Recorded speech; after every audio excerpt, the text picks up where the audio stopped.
오늘은 주님 덕분에 행복합니다. 주님 덕분에 행복합니다. 라는 제목으로 하나님 말씀 증거하도록 하겠습니다. 우리 옆 사람과 고백합시다. 주님 때문에 행복한 인생 됩시다. 네. 여러분 요즘 중간고사도 끝났는데 그리고 이제 1년에 3분의 1도 지났는데 요즘 행복하게 지내고 계십니까? 네. 괴롭죠? 그러면 이와 비슷한 질문 하나만 더 하겠습니다. 여러분은 한 주에 TV를 인터넷으로 보고 다 포함해서 몇 시간이나 보는 것 같습니까? 전혀 안 봐요? 아니, 그 핸드폰으로 보는 것까지 포함해서. 신문을 봤더니 행복한 사람일수록 TV를 덜 본다고 합니다. 제가 이제 오늘로써 샬롬 교회에서 설교한 지 한 달째가 됐는데 TV를 보는 양이 확 줄었어요. 여기 와서. 여러분들이 바쁘게 해가지고 TV를 볼 수가 없어. 어쨌건 행복하게 만들어 주셔서 감사합니다. 불행한 사람들은 TV를 보는 시간이 평균 30%가 더 많대요. 메릴랜드 주립대라는 대학이 미국의 대학이 있습니다. 여기에서 정말 32년 동안 2006년까지 1975년부터 2006년까지 32년 동안 3만 명을 대상으로 조사를 합니다. 이런 게 진짜 대단한 통계예요. 대단한 조사입니다. 조사를 해서 발표를 합니다. 샬롬교회 청년들이 들으라고 우리를 위해서 준비했어요. 어떤 조사를 했냐면 일반적인 사회 현상들을 조사했는데 그 중에 한 항목이 바로 TV를 보는 시간이에요. 근데 자신이 불행하다라고 느끼는 사람은 일주일에 평균 몇 시간을 TV 시청을 하냐면 25시간 TV 시청을 합니다. 25시간 일주일에. 그런데 자기는 좀 행복하다, 행복군에 속하는 사람들은 19시간만 TV를 보는데 시간을 허비합니다. TV를 봐서 불행한 건지 아니면 너무나 불행하기 때문에 TV를 보고라도 위로를 받으려고 하는 건지 모르지만 TV를 많이 보면 볼수록 그 사람은 불행한 사람입니다. 그래서 우리 집은 억지로라도 행복하기 위해서 TV를 버려버렸어요. 그냥 한 10년 된 것 같아요. 10년 전부터 TV를 버려버리고 아이들과 함께 조그만 핸드폰으로 TV를 봅니다. 저희 가정을 위해서 행복한 가정 되도록 기도해 주세요. 네, 그래요. 사회가 정말 다변화가 됐어요. 다양해졌습니다. 니드도 다양해졌고 시위 요즘에 우리 집 앞에서 시위 되게 많이 하는데 안국동이거든요. 시위 많이 하는데 시위의 방법도 많이 다양해졌습니다. 하여간 다양해지고 다각화된 사회 속에서 대학의 전공도 참 재미있는 전공들 많더라고요. 그런데 메릴랜드 대뿐만 아니라 요즘에 이제 하버드 대학이 유명해졌는데 하버드 대학을 보면 행복학이라는 전공이 생겼어요. 박사과정에 행복학을 전공을 합니다. 그리고 영국의 어떤 사람들은 6명의 행복학 박사예요. 박사는 박사인데 너 전공이 뭐야? 행복학. 그런 게 있어? 하여간 그렇게 멸시와 천시와 등한시 괄시를 당하는 형제 6명이서 모여서 박사님 6명이서 모여서 정말 행복한 게 무엇일까? 어떻게 하면 행복해질 수 있을까? 영어 잘 못하지만 How to be happy. 굉장히 쉬운 영어죠. 어떻게 하면 행복할 수 있을까? 그런 주제를 가지고 토론을 하고 책을 내게 됩니다. 근데 그 책이 영국 사회에 굉장히 큰 반향을 일으켜요. 그래서 TV 프로그램이 돼요. 그게 매주 나와서 6명의 박사들이 막 이야기를 하고 어떤 게 행복한 건지, 그리고 덩달아 그 책이 더 일반인들에게도 잘 알려지게 되었습니다. 행복을 위한 몇 가지 조언들을 합니다. 첫째, 방금 우리가 살폈듯이 TV를 끄면 행복할 수 있다. TV를 끄면 행복할 수 있습니다. 그리고 운동을 하면 행복할 수 있다고 합니다. 운동. 그래서 제가 운동 족구하는 거예요. 제가 원전도사님도 전도했어요. 네, 원전도사님도 족구인이에요. 네, 족구인으로 대우해 주세요. 그리고 우리 은혜자매가 굉장히 운동 잘한다고 하더라고요. 우리 회개를 하는. 저 자매 그 여자팀의 공격수로 키울 생각이 있습니다. 그러니까 운동을 하면은 행복해집니다. 그리고 제가 이 책을 보기도 봤지만 우리 집에서 직접 임상 실험도 한 게 있는데 제 아들이 쥐새끼를 키워요. 쥐새끼. 무슨 쥐새끼냐면 그 뭐더라? 저거 거 봐야지. 네. 팬더마우스. 팬더마우스라는 이 엄지손가락만한 쥐를 기르거든요. 근데 굉장히 귀여워요. 이렇게. 성격도 되게 좋고, 검색해봐. 진짜 귀엽다니까. 팬더같이 생긴 쥐새끼예요. 근데 그 녀석을 키우면서 이 아이의 표정이 밝아졌어요. 고양이나 개 이런 애완 동물들을 키우면서, 지금 검색하면 어떻게 하니? 설교하는데 나중에 검색해. 이런 것들을 기르면 행복해진다고 합니다. 개와 고양이 이런 것들을 키우면서 행복해질 수 있다고 합니다. 그리고 예전에 있었던 좋은 추억들을 기억하면서 행복해질 수 있습니다. 그런데 이 책을 보고 이 아티클을 보면서 제가 느꼈던 것은 무엇이냐면 이래도 행복해질 수 있구나라고 아주 신선한 접근이 있었어요. 뭐냐면 약속이 있으면 행복해진다고 해요. 약속이 없는 사람들보다 이번 연휴 때, 우리 금요일부터 시작해서 연휴잖아요. 근데 연휴 때 한 번이라도 약속이 있는 사람은 행복해진다고 합니다.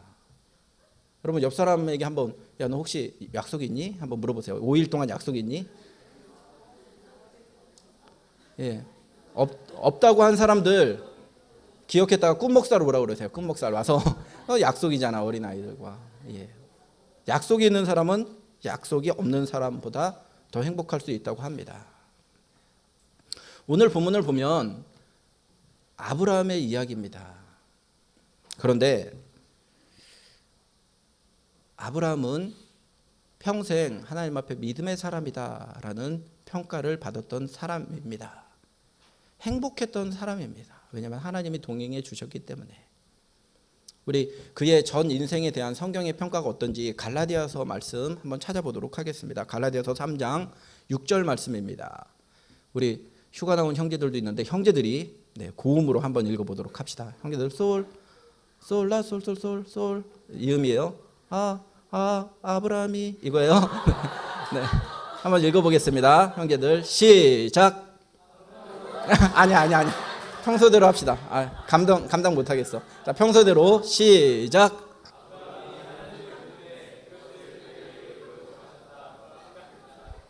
예, 아브라함이 하나님을 믿었습니다. 그랬더니 하나님을 믿는 이 아브라함을 향해서 하나님이 그를, 너의 전생에는 의로운 생애야.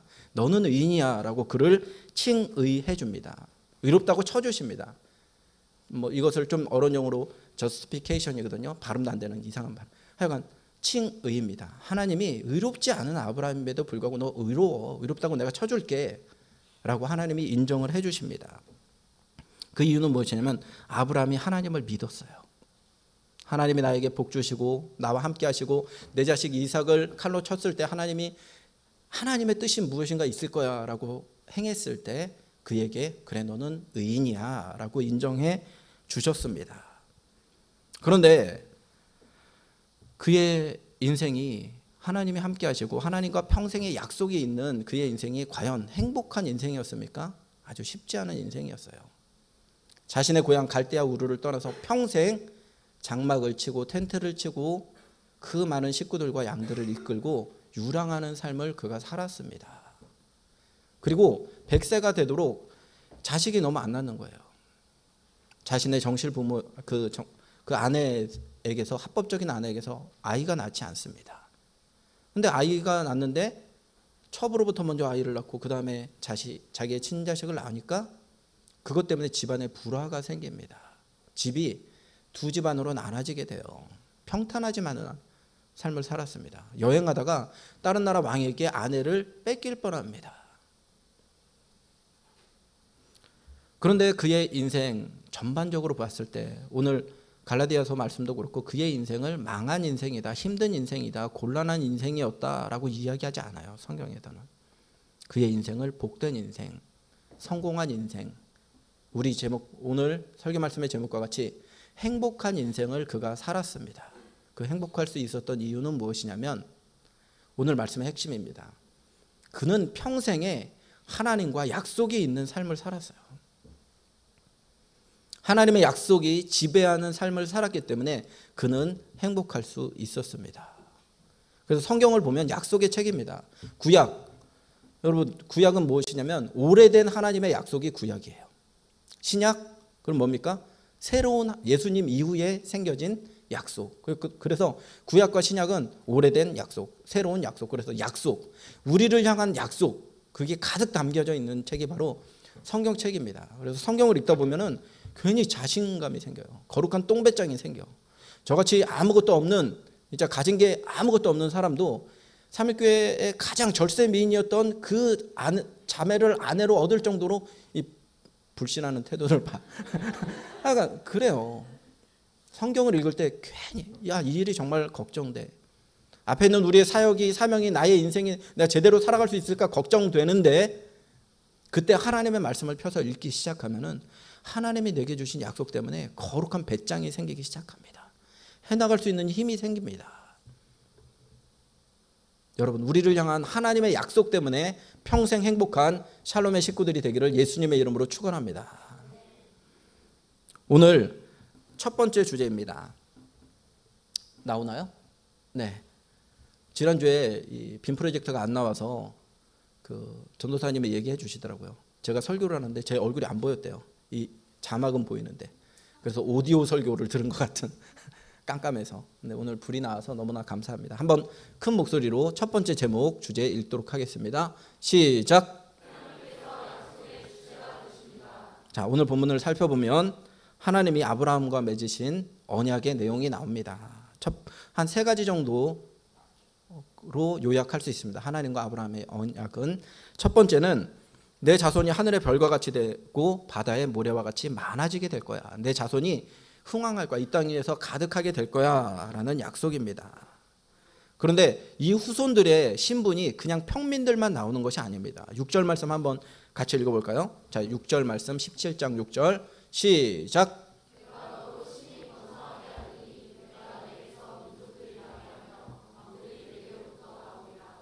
여러분, 이 말씀 아주 그냥 여러분은 담담하게 이렇게 읽으시는데 담담한 말씀이 아니에요. 왜냐하면 제가 한번 이 말씀을 저에게 주시는 하나님의 말씀이면 어땠을까라고 생각을 해봤어요.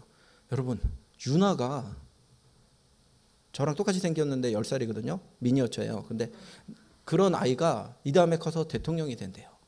근데 대통령이 아니라 이 말씀을 보면 왕들이 나오게 된대요. 왕들이. 제 후손들 중에 이 나라를 이끌 대통령들이 나온다. 그 축복을 하나님이 해주시는 거예요. 지금 아브라함에게. 뿐만 아니라 내 자손들이 그냥 뭐 저기 김병만이 가는 무인도 같은 데 가서 나라를 이루는데 그 나라가 점점 강성해져. 막 미국 같은 나라를 이루게 돼요. 민족들을 이루게 되고 나라들을 이루게 돼요. 그게 바로 오늘 하나님이 아브라함에게 허락하시는 약속의 내용 중에 하나입니다. 그런 말씀을 지금 가슴 벅찬 내용을, 축복의 말씀을 그에게 해주고 있습니다. 두 번째, 하나님이 해주신 약속의 특징은 무엇이냐면 그들에게 약속의 땅을 보장해 주십니다. 아무리 왕들이 나고 민족들이 생기게 되는데 그들이 살 곳이 없으면 뭐 아무 소용이 없지 않습니까? 그런데 하나님께서 이후에 모세와 여호수아를 통해서 입성할 가나안 땅, 영원히 거하게 될 그 축복의 땅을 미리 아브라함 때부터 예정해 주시고, 그리고 축복으로 그것을 약속해 주십니다.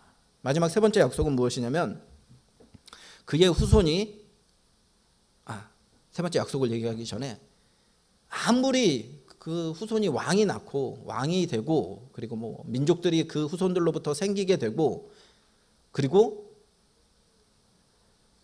그들에게 약속의 땅이 있다고 하더라도 진짜 축복은 무엇이냐면요, 하나님이 영원토록 그들과 관계를 맺겠다.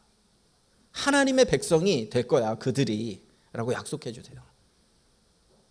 가장 큰 약속, 하나님의 약속. 내가 그들을 내버려 두고 그냥 자기 마음대로 자기 뜻대로 살게 내버려 두지 않고 내가 그들과 평생 관계를 맺을 거야. 그들이 내 백성이 되고 나는 그의 하나님이 될 거야. 너 후손과 함께. 이 가슴 벅찬 언약을, 약속을 그 아브라함과 해주고 계십니다. 그런데 이미 이 오늘 본문에 나오는 창세기 17장에 나오는 이 약속은 창세기 12장에 벌써 등장을 합니다. 12장을 보면 그때 아브라함 나이가 75세였습니다. 75세. 그리고 갈대아 우르를 하나님의 말씀을 따라 떠났을 때입니다. 그래서 오늘 본문 1절을 보면 아브라함이 몇 세 때입니까? 99세 때. 그러니까 24년 전입니다. 24년 전에 하나님의 말씀이 벌써 이 약속을 주셨어요. 그런데 그 처음 주신 하나님의 약속에 대한 아브라함의 태도가 어땠는지, 얼마나 오만불손했는지 우리가 하나님의 말씀을 보면 찾을 수 있습니다. 창세기 15장 2절로 3절 말씀, 이번엔 자매들이 한번 읽어봅니다. 네, 자매들 시작.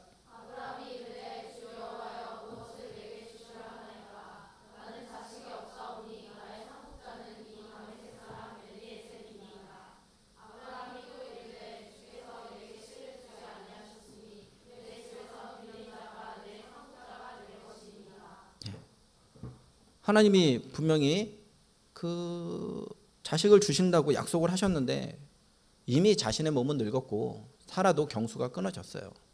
이미 자식을 낳을 가능성이 전혀 없어요. 그러니까 하나님 앞에 비아냥거리는 거예요. 이 아브라함이. 하나님, 우리 집에 꽤 괜찮은 내 시종, 이 엘리에셀이라는 시종이 있습니다. 얘나 복 받게 해주세요. 얘한테나 약속하신 그 복 주세요. 라고 이야기를 합니다. 하나님의 약속 중요하게 여기지 않습니다. 그가 하나님의 약속을 굉장히 가볍게 여깁니다. 하나님의 방법대로가 아니라 너의 씨를 통해서 내가 민족을 이룰 거고 너의 씨를 통해서 하나님의 백성들을 만들 거야 라고 하나님이 약속해 주셨는데 하나님의 약속 별로 중요하게 여기지 않습니다. 굉장히 교만한 태도로 일관을 합니다. 약속을 믿는 모습도 전혀 없습니다. 하나님 말씀과는 전혀 다른 방법, 전혀 다른 인간적인 시도로 상황을 더욱더 어렵게 만들어 갑니다. 16장에 가서는, 창세기 16장에 가서는 아주 심각한 일까지 아브라함이 하나님 앞에 저지릅니다. 창세기 16장 2절 말씀, 이번엔 다 같이 한번 읽어보겠습니다. 시작. 내 출산을 허락하지 아니하셨으니 원하건대 내 여종에게 들어가라. 내가 혹 그로 말미암아 자녀를 얻을까 하노라 하매 아브라함이 사레의 말을 들은지라. 이 당시에 아브라함의 나이가 그 12장 때는 75세였는데 이때는 11년이 지나서 86세가 되었을 때입니다. 이때도 인간적인 방법을 사용합니다. 잔꾀를 부릅니다. 하나님의 약속이 너무 믿겨지지 않으니까 사레가, 그리고 아브라함이 그냥 다른 방법, 인간적인 방법, 자신의 여종 하갈이라는 여종을 데려다가 같이 잠자리를 하고 그것을 통해서 아들을 낳게 됩니다. 믿음의 반응 아닙니다. 하나님의 약속을 믿는 방법도 아닙니다. 일종의 상황 논리입니다. 지금 내가 올해가 아니면 도무지 자녀를 가질 수 없을 것 같은 컨디션이야. 내 아내는 이미 경수가 끊어졌어요. 전혀 가능성이 없으니까 가능성 많은 인간적인 방법을 끌어다가 하나님의 약속을 대체하고 있습니다. 이렇게 인간적인 방법으로 하나님의 약속을 무시하고 하나님의 약속을 저버리니까 어떤 일이 벌어지게 됩니까? 한 집안에서 가정에 불화가 생깁니다. 어떤 청년들 보면 저랑 상담하면서 그런 얘기합니다. 성경에 보면 다윗도 부인이 여러 명이었잖아요. 아브라함도 부인이 여러 명이었잖아요. 야곱 부인이 여러 명이었잖아요. 여러분, 그냥 그것만 보지 마세요. 그걸로 인해서 그 가정에 임하였던 큰 환난과 고난과 역경들, 그걸 자세히 살펴보세요. 그걸 감당할 수 있으면 여러 사람 만나십시오. 하나님이 그래서 창세기 3장 16절을 보면 한 사람이 한 아내를 만나도록 창조를 하셨습니다. 그러면 하나님이 갈비뼈 여러 대를 뽑아서 너는 설거지 담당, 너는 애 키우는 담당 이렇게 하셨죠. 하나님의 원리는 그게 아니에요. 오늘 아브라함의 삶을 보면 그의 가정에 아주 큰 환난이 임하게 됩니다. 그리고 피를 나눈 형제인 이 이스마엘이 새로 태어난 이 이삭을 그냥 희롱하기 시작합니다. 성적인 희롱을 얘기하는 거예요.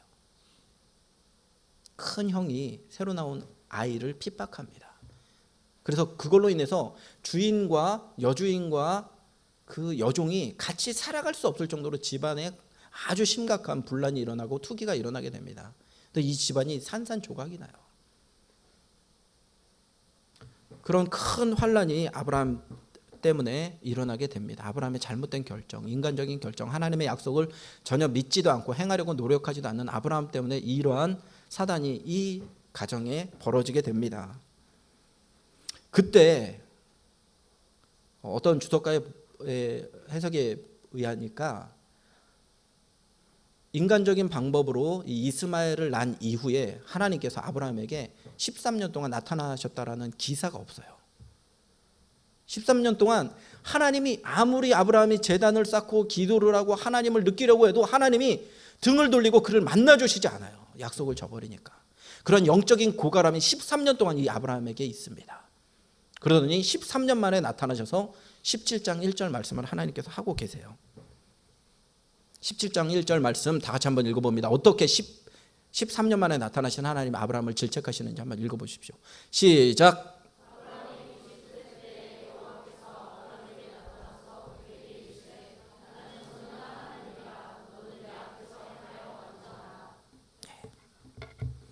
하나님이 나타나셔서 말씀하시는데 뭐라고 말씀하십니까? 너는 내 앞에서 완전하라. 지금까지 너에게 처음으로 약속을 준 75세 때부터 99세가 된 이 24년 동안 한 번이라도 너가 내 약속 지키려고 노력한 적 있니? 그런데 지난 24년 동안 너는 인간적인 모든 방법으로 내 약속을 저버리려고 노력을 했지만 난 한 번도 나의 사랑은 너를 포기한 적 없어. 나는 한 번도 이 약속을 깬 적 없어. 히브리어를 보면 여기에 나타나신 하나님은 엘샤다이의 하나님입니다. 우리가 찬양 부르는 때 가끔 등장하는 그러한 하나님의 이름입니다. 이 이름이 등장할 때는 하나님이 하나님의 백성들에게 구약에 나타난 믿음의 그 조상들인 족장들에게 약속을 해주시는데 특별히 자손에 대한 하나님의 약속을 상기시키실 때 이 엘샤다이라는 단어가 나옵니다. 히브리어가. 하나님이 나는 전능하신 하나님이야, 나는 엘샤다이야 라고 말씀하실 때 자녀에 대한 무슨 하실 말씀이 있는 거예요. 13년 만에 나타나셔서 너 자식에 대한 이 약속 왜 안 지켜? 너는 안 지켰지. 그런데 나는 한 번도 이 약속 잊은 적 없어. 하나님께서 그 말씀을 아브라함에게 하고 계신 겁니다. 너는 지금까지 너의 100세가 될 때까지 너의 인생을 보니까 아브라함이 믿음이 좋았기 때문에 믿음의 조상이 된 게 아닙니다. 행위가 완전했기 때문에 하나님 앞에 믿음의 조상으로 굳건하게 설 수 있었던 것 아닙니다. 그가 행복한 인생이 될 수 있었던 것, 오늘 말씀의 제목과 같이 주님 때문에 행복했던 거예요. 그는 한 번도 하나님의 약속을 지키기 위해서 노력한 적이 없어요. 그럼에도 불구하고 하나님의 사랑이 그를 포기하지 않았습니다. 하나님이 그의 신실함을 가지고 한 번도 그 약속을 저버리지 않으셨습니다. 다른 길로 가는 아브라함을 향해서 끌어잡아다가 억지로라도 세워서 그를 믿음의 조상으로 세워주십니다. 여러분, 우리가 하나님 앞에서 의롭게 되는 것은 우리가 어떤 의지를 가지고 하나님의 말씀을 행할 수 있는 능력이 있기 때문에 우리가 하나님 앞에서 목자하고 하나님 앞에서 디렉터하고 하나님 앞에서 목사하고 전도사 하는 거 아닙니다. 성가대 하는 거 아닙니다. 찬양팀 하는 거 아닙니다. 하나님이 우리를 끌어다가 하나님이 하나님의 약속을 세워주시고 그 약속을 지켜주십니다. 그 증거를 오늘 말씀에서 찾아볼까요? 2절 말씀 형제들 한번 읽어봅니다. 시작.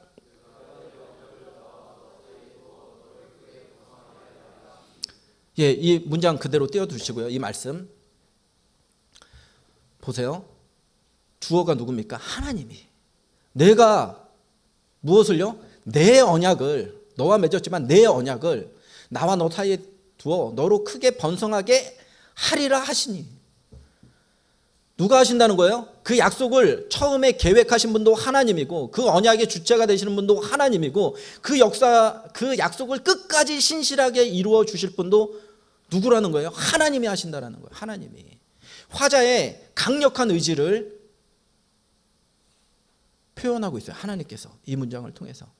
내가 내 언약을 너와 나 사이에 지어서 너로 이 언약을 끝내 이루게 만들고야 말 거야 라고 말씀하십니다. 여기에 성도의 행복이 있어요. 우리는 하나님과의 약속을 맺은 자들인데요, 그 약속을 이루시는 능력이 우리에게 있지 않습니다. 하나님께 있습니다. 그래서 이제는 제 얼굴을 비춰주셔야 됩니다. 네.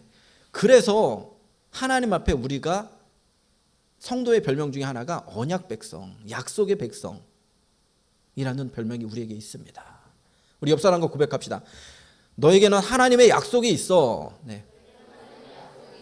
한 번 더 고백합니다. 우리는 언약 백성이야. 네. 네. 우리가 그런 존재입니다. 여러분, 우리는 하나님의 말씀을 행했기 때문에 의로운 자들이 아닙니다. 여러분, 제가 목자들 상담하면서 여러 차례 받았던 질문이 어떻게 하면 성경 읽을 수 있어요?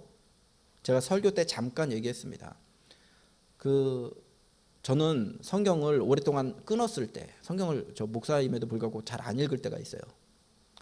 잘 안 읽을 때 다시 성경을 읽기 시작할 때는 시편 119편부터 읽습니다. 왜냐하면 170 몇 절을 계속 하나님의 말씀은 여호와의 율법은 여호와의 계시는 그러면서 하나님의 말씀에 대한 책이 그냥 175절인가 176절까지 계속 나와요. 계속해서.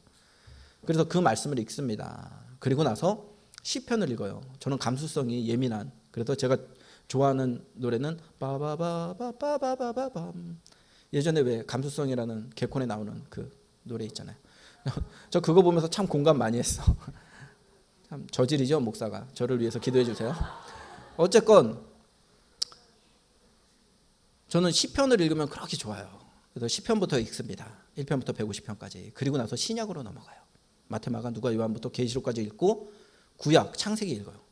레위기에 큰 위기가 오죠. 뭐는 몇 규빗, 뭐는 몇 규빗, 그냥 넘어가요. 신학생이지만 목사지만 넘어가요. 제가 이해가 안 돼요. 그때 설교할 때, 그 본문을 설교할 때 연구하면 되지. 넘어가. 그렇게 하면은 성경을 쉽게 읽을 수 있습니다. 굳이 구약부터 읽지 않아요. 한 번은 제가 성경을 오랫동안 가까이 안 하다가 부끄럽지만 다시 성경을 읽어야 되겠다 그래서 시편 119편 말씀을 딱 열었습니다. 그랬더니 하나님의 말씀으로 너를 다시 세우시고 이런 말씀이 나올 줄 알았어요. 그런데 시편 119편을 하나님의 말씀이 어떻게 시작되냐면 한번 같이 읽어봐요. 한번 1절, 2절, 3절입니다. 시작. 행위가 온전하여 여호와의 율법을 따라 행하는 자들은 복이 있으며 여호와의 증거들을 지키고 전심으로 여호와를 구하는 자는 복이 있도다. 참으로 그들은 불의를 행하지 아니하고 주의 도를 행하는도다. 제가 굉장히 절망했어요. 오랫동안 성경을 읽지 않을 정도로 저는 영적으로 예민하지 않은 상태였어요. 그런데 분명히 하나님 말씀 읽기 위해서 말씀을 도전하는 이 말씀을 읽으려고 했는데 첫 단어가 뭐냐면 행위예요. 행위. 또 하나님 앞에서 행위 완전하니? 예전에 개역 성경은 완전이었거든요. 행위 완전하여. 행위 온전하여. 행위가 좀 온전하니? 말씀을 지키려고 그렇게 주야로 노력을 하고 있니? 여호와를 지키고 있니? 전심으로 여호와를 찾고 있니? 이 질문을 하시는 거예요. 하나님의 말씀이. 나는 하나님의 복이 없이는, 지난주에 살폈듯이 하나님의 복이 없이는 단 한순간도 살 수 없는 존재인데 지금 하나님의 말씀과 내 삶을 비교해 볼 때 나는 절망할 수밖에 없어요. 행위 완전하지도 않고 온전하지도 않고 하나님을 전심으로 찾지도 않는 내 인생은 복이 없는, 복이 지지리도 없는 인생이구나 라고 제가 도서관에서 이 말씀을 접하고 절망하고 하나님 앞에 눈물을 뚝뚝 흘리면서 기도해요. 하나님, 나는 복이 없네요. 나 하나님 복이 없이 단 한순간도 살 수 없는 종인데 복이 없는 존재네요. 나는 이제 죽었네요 라고 생각을 하고 절망하고 있는데 119편 4절로 딱 넘어가니까 한번 4절 읽어봅니다. 시작. 주께서 명령하사 주의 법도를 잘 지키게 하셨나이다. 하나님의 법도를, 하나님의 말씀을, 하나님의 율례를, 하나님의 약속을 지키게 하는 힘이 어디로부터 나옵니까? 하나님께서 명령하셔서 하나님이 책임져 주십니다. 말씀이 돼서 이 땅 가운데 임하신 예수 그리스도의 이름의 능력이 우리는 온전하지 못하지만 우리를 온전하고 인정해 주십니다. 그를 믿을 때. 그리고 하나님의 말씀을 지키기 위해서 몸부림칠 수 있는 그 거룩한 의지를 우리 심령에 부어주십니다. 하나님이 하십니다. 우리는 온전할 수 없지만 하나님의 약속이 우리를 온전하도록 만들어 주십니다. 옆 사람과 고백합니다. 하나님께서 하십니다. 하나님의 약속을 이룰 수 있는 힘은 우리의 행위 가운데 있지 않습니다. 우리의 노력 가운데 있지 않습니다. 우리의 경험 가운데 있지 않습니다. 하나님의 의지로 하나님의 약속을 끝까지 이루어 주고 계십니다. 이 사실을 믿고 우리 내 자신을 이렇게 돌아보면서 너무 절망하지 마세요. 내가 하나님의 말씀을 지키려고 물론 노력을 해야 돼요. 그런데 그 능력은 나로부터 시작되는 그 무엇이 아니라 하나님께서 당신의 말씀의 능력을 가지고 착하고 선한 일을 이루기 시작하십니다. 우리 안에 심겨진 그 하나님의 말씀이 힘이 있다는 사실을 기억하시기 바랍니다. 자, 오늘 두 번째 주제로 넘어갑니다. 두 번째 주제 같이 한번 제목을 읽어볼까요? 시작. 예. 우리 교회 주 연령층이 20대로 이루어져 있습니다. 네, 샬롬 교회. 그리고 30대 초반, 20대 같은 30대 초반들이 있습니다. 잘 이렇게 숨기고 다니고 있죠. 네. 예수님의 제자들이 30대 초반입니다. 그들이요, 초대교회의 담임 목사님들이었어요. 초대교회 팔레스타인 지역의 부흥을 책임졌던 시대적인 부흥사들이 다 30대 초반입니다. 역사를 보면 젊은 시절에 그 역사 앞에서 하나님 앞에서 쓰임받은 많은 인물이 나옵니다. 예수님의 제자들도 30대 초반에 이렇게 쓰임받았죠. 그 카르타고의 하니발 장군이라는 사람이 있습니다. 20대 후반에 그 당시에 세계의 가장 강력한 군대들을 다 무찌르고 그 대군을 이끌고 알프스 산을 넘었던 위대한 장군이 20대 후반입니다. 30이 되기 전입니다. 여러분 혹시 여기서 21살 되시는 분 한번 손 들어보세요. 21살. 깜짝 놀이야. 너가 21살이었구나. 네, 하여간 21살. 네, 21살. 네, 이 옆에 다산공원이라는 공원이 있죠. 예, 거의 다산이 정약용의 호입니다. 다산 정약용은 21살에 과거에 급제를 했어요. 그래서 견의 진사라는 그 벼슬을 얻습니다. 21살에. 그리고 나서 왕인 정조 앞에 가서 그 중용을 강의를 해요. 그리고 왕이 감동을 해요. 그래서 그것을 역사에 남깁니다. 21살에. 여기 21살 여기 포진되어 있는데 여러분 21살이 적은 나이가 아닙니다. 그리고 그 실학자들이었던 박제가, 박지원 이 사람들이 쓴 글이 있습니다. 지금도 한학자들은 이들이 쓴 글들을 보면서 그들이 가진 사상의 깊이는 평생 공부를 해도 따라갈 수 없다 할 정도의 깊은 책을 그 사람들이 썼습니다. 그 나이에 20대. 그리고 일제시대 때 김태주는 20대의 나이예요. 20대의 나이로 조선 한문사라는 책을 썼는데 지금도 가장 많은 교수들이 인용하고 사랑하는 책입니다. 그 책이. 그리고 존 칼빈은 기독교 강요, 기독교를 강요한다고 기독교 강요는 아니고요. 네, 기독교 강요라는 명절을 썼는데 가장 좋은 버전은 말씀사에서 나온 버전인 것 같아요. 상중하 있고 색인으로 된. 근데 그 두꺼운 책을 몇 살에 썼냐면 26에 썼어요. 그래서 26 손 들어보세요. 26. 아유 깜짝이야. 너 26이었구나. 네, 그래요. 26이라는 많지 않은 나이에 썼습니다. 그리고 요즘에 기독교인이 돼서 열심히 책을 쓰고 있는 이어룡 교수 있죠. 이어룡 교수는 20대 흙 속에 저 바람 속에, 흙 속에 저 바람 속에라는 대형 베스트셀러를 썼습니다. 이렇게 비교적 이른 나이에 정말로 하나님이 주신 은사를 가지고 꽃을 피웠던 사람들도 많이 있습니다. 그런데 반대로 늦게 배우는 사람도 많아요. 여러분 많이 절망했죠. 뭐 나랑 같은 나이인데 막 그러고 그래서 늦게 배운 사람 역사적인 위인들도 많습니다. 그래서 제가 조사해 왔습니다. 첫째, 오늘 우리가 살피고 있는 아브라함도 75세의 시작이에요. 하나님의 말씀이 임하고 하나님이 주도적으로 사용하시고 빚지기 시작하신 나이가 75살이에요. 아버지 데라와 같이 살 때 우상을 섬기는 일을 같이 했었습니다. 75세가 돼서야 그를 불러주십니다. 아들을 주신다는 이 간단한 약속처럼 느껴지는 이 약속을 온전히 순종하는데 25년이 걸렸어요. 100세가 돼서야 아들을 얻습니다. 전형적으로 늦게 배우고 또한 늦게 열매를 맺는 그런 성향을 가진 사람이었습니다. 중국 속담에 저도 설교 준비하다가 알았는데 이런 속담이 있더라고요. 우리 원준 노사님이 중국어 전공자거든요. 보기엔 저래도. 그래서 중국 속담에 그런 속담이 있다고 합니다. 학생이 비로소 배울 준비가 되었을 때 스승이 나타난다라는 속담이 있다고 합니다. 근데 그 배울 수 있는 준비가 늦게 된 사람도 많이 있습니다.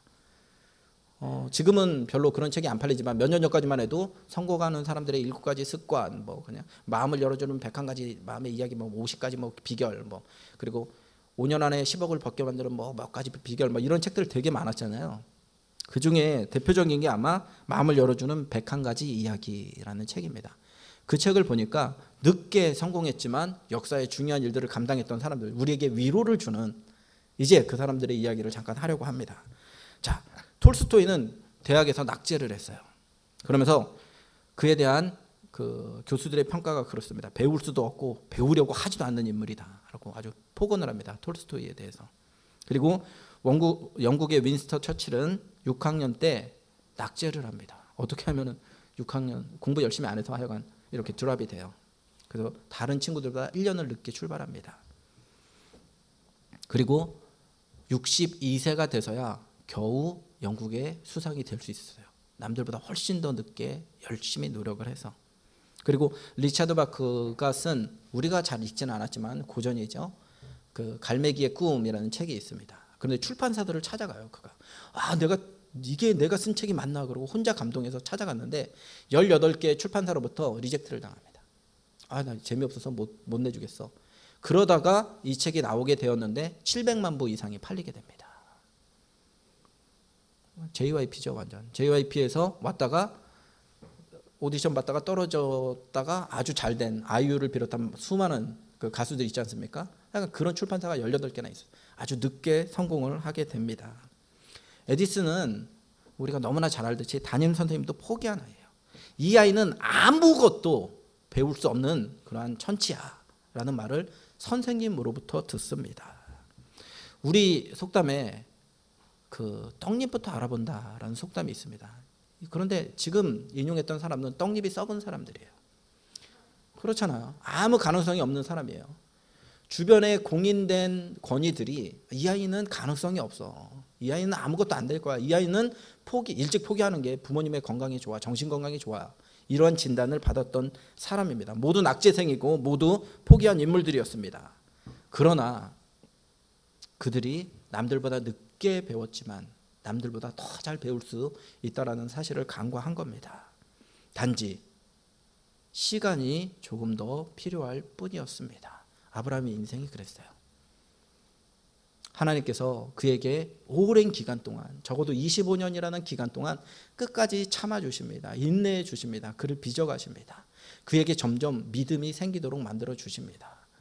그래서 이후에 하나님의 은혜를 평생, 자기는 포기했지만 하나님이 포기하지 않고 자기의 인생을 끌어가시는 그 하나님을 의지하게 되니까 이후에 어떤 일이 일어나게 됩니까? 자기 자식을, 이삭을 칼로 쪼개서 번제를 드리더라도 하나님의 능력은, 한 번도 나를 실망하지 않았던, 한 번도 그 약속을 어기지 않았던 하나님의 능력은 내가 자식을 찢어 죽인다 하더라도 그 아이를 다시 부활시킬 거야 라는 믿음을 가지고 이게 정말 칼을 내치려고 해요. 그럴 때 하나님이 너무나, 이 믿음이, 얘가 이런 애가 아닌데 얘가 왜 이러나? 그리고 칼을 급히 내리치려고 할 때 아브라함을 부르는데 그냥 아브라함아 아브라함아 2번 부르세요. 하나님이 진짜 급하신 거예요. 야, 너 그렇게 순종하는 애가, 너 왜 그렇게 변했어? 야, 너 왜 그래? 그래 너 믿음의 조상 됐다 이제. 그럴 정도로 하나님이 말릴 정도로 그가 믿음의 사람이 됩니다. 왜? 하나님이 오래 기다려주시고 그에게 여러 차례 기회를 주시기 때문에, 하나님의 언약을 가지고, 하나님의 약속을 가지고 평생에 단 한 번도 포기하지 않으시고 그를 사랑해 주시고 인정해 주시고 그에게 기회를 주시다 보니까 그가 믿음의 조상이 된 겁니다. 여러분 주변에 있는 사람들 지금 모습으로 그 사람들 평가하지 마세요. 윈스턴 처칠과 같이, 리차드 바크와 같이 60세가 넘어서 찬란한 꽃을 피우는 사람이 있을 수도 있고, 하나님의 뜻 가운데 내년에 갑자기 막 TV에 나오고 유명해지고, 우리 샬롬교회에서 나오는 모든 11조보다 더 많은 11조를 내고 막 그러다 내후년에 또 낮춰주시고 뭐 그런 사람들 우리 가운데 나올 수 있습니다. 다른 거 다 있더라도 이거 하나만은 잊지 맙시다. 우리가 평생에 살면서 진짜 행복한 사람은 누구냐면요, 약속이 있는 사람이에요. 누구와? 하나님과. 그 약속을 내가 잘 지켰기 때문에 우리에게 행복함이 임하는 게 아니라 그 약속의 주인 되신 분이 계세요. 그 약속을 끝까지 붙들고 계신 분이 계세요. 마치 이런 거와 같아요. 하나님과 우리 가운데 약속을 이렇게 잡았는데 우리는 힘이 약해서 자꾸 떨어져. 손에 힘이 없고 죄 때문에 여러 가지 환경 때문에 하나님께 손을 놓으려고 하는데 하나님의 은혜는 단 한 번도 우리를 놓지 않고 이렇게 잡고 계셔요. 이렇게. 그 신실하신 하나님, 그 하나님을 믿으시고 그리고 하나님께 반응하다 보면 우리도 아브라함과 같이 믿음의 조상으로서 믿음의 사람이 될 줄로 믿습니다. 말씀의 결론 맺겠습니다. 성도의 본질은 평생 평안 속에 사는 사람들입니다. 평생 행복함 속에 사는 사람들이 그 성도의 본질입니다. 아브라함의 인생을 보면 그러지 못했죠. 집안에 분란도 있었고 평생 나그네의 삶을 살았고 힘들고 괴로웠습니다. 여러 가지 상황이 하나님의 말씀을 지키지 못할 상황이었고 실제로 그는 하나님을 낙심시키고 하나님을 13년 동안 침묵시키실 정도로 그렇게 아주 개차반의 인생을 살았습니다. 그가. 그런데 하나님의 사랑은 그를 포기하지 않았습니다. 그래서 아브라함이 아브라함 되도록 하나님께서 만들어 주셨습니다. 우리도 하나님 앞에서 행위 온전한 자가 복이 있다고 하는데 그리고 하나님의 율법을 기억하고 율법을 지키기 위해서 노력하는 자가 복이 있다고 하는데 그런 사람은 어디 있습니까? 여기 앞에 있는 목사로부터 시작해서. 그럼에도 불구하고 하나님이 당신의 말씀으로 예수님의 능력으로 우리를 입히셔서 우리를 그 약속을 신실하게 지키는 종으로 점점 변화시켜 주실 그 신실하신 하나님을 의지해서 그래서 끝까지 하나님의 약속 때문에 하나님과 맺은 그 약속 때문에 행복한 인생을 사는 오늘 설교 제목과 같이 주님 덕분에 행복한 복된 인생이 되시기를 예수님의 이름으로 축원합니다. 우리 다 같이 일어나서 찬양으로 고백하겠습니다.